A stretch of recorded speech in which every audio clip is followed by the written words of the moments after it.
All right, let's talk about Turbo Boost and everything that's coming out tomorrow, because I think that there's going to be a lot of people who don't know what's happening and don't understand how to maximize Turbo Boost. So first and foremost, we'll talk about the puzzling cartel chips, or the dinars, whatever you really want to call them. The dinars are fairly simple. Basically, there's going to be a quest from a goblin that shows up that is near the Great Vault area.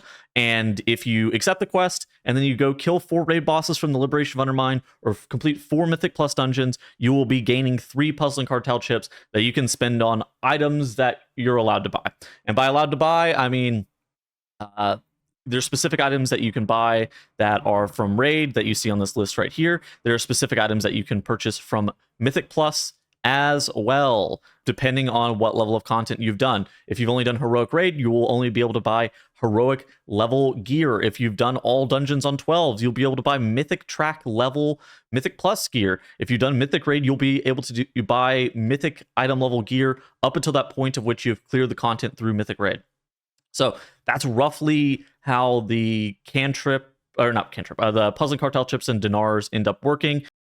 Then from there on out, you're going to be getting 1 puzzling cartel chip per week, up to a total of 9. So you'll be able to purchase 3 pieces of deterministic gear in a similar fashion that I kind of talked about earlier. Now, here's the part that's also a little bit confusing.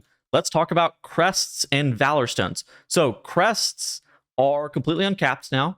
If you take a look at my currency tab here, you will see that gilded and runed, all these crests are completely uncapped and you can get as many as you want. On top of that, item level of gear went up 2 tracks. So if you go to the item upgrade guy and you try to put your helmet in, you'll be able to upgrade it all the way up to 684 item level. This is a huge deal. And there's a couple of specific ways that you can kind of quote unquote game this to your benefit. First and foremost, what you need to know about the Crest cost reduction.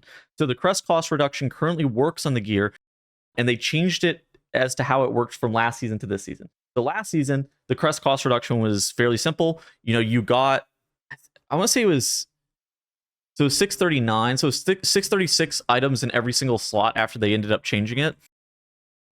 Originally 639 in every single slot, but they realized that that was stupid, and so they changed it to 636 because crafting gear wanted to be included. Now it's completely different. Right now it is 675 average item level, which is very different than 675 in every single slot for obvious reasons. And so whenever you're looking to upgrade your gear, there is one way that you can actually do this, and the best approach is honestly crafting gear first and foremost.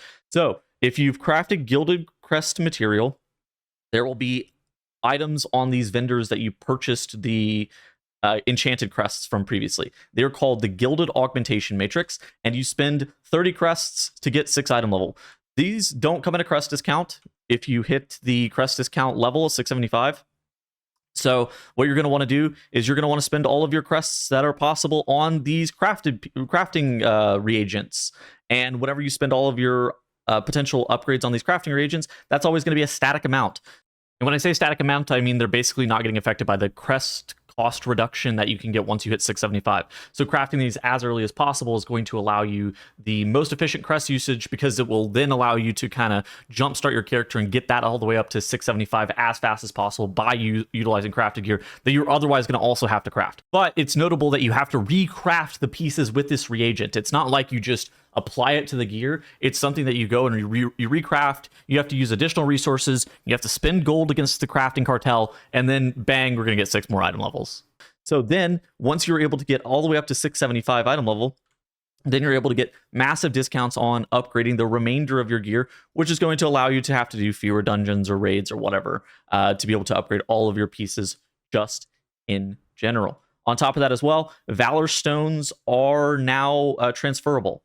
So if you go and you click on Valorstones, they can be transferred across characters. So say you have an alt that's got Valorstone sitting on 2,000 Valorstones, and you're not really going to play that alt that much this patch, just transfer those suckers over to your main, because you're going to be upgrading a lot of your gear, right? Basically, every single piece can go up at least 6 item levels. So the only gear that's not going up at least 6 item levels are going to be pieces that you're crafting. Those aren't going to use Valorstones at all. So that's part of it, and that's kind of the best approach of being able to upgrade all of your gear. In addition to all of this, if you have been holding on to Runed Undermine Crests, congratulations, this is actually a really big deal. So Runed Undermine Crests, especially for people who are doing some of the higher level content, are going to be completely useless in this new format.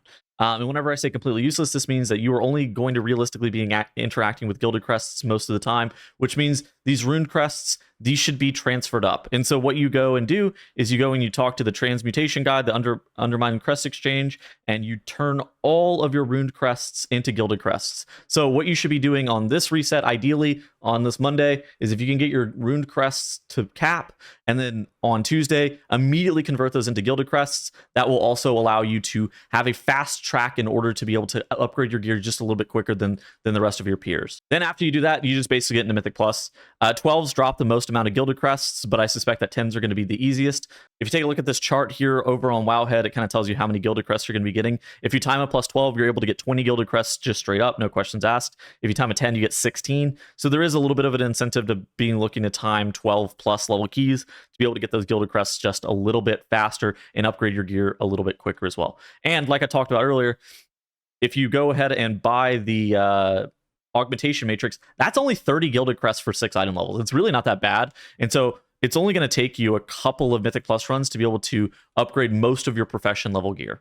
Yeah, that's pretty much everything that you're going to need to know about what's going on with the turbocharged loot on this reset. There's ways to game it. You should be looking to try to get your gilded...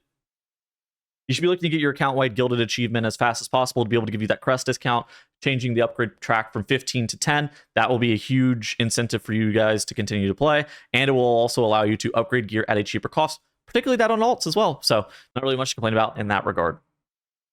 Yeah, that's going to be it for me today. I hope to see you guys in the next video, and I will see you guys later.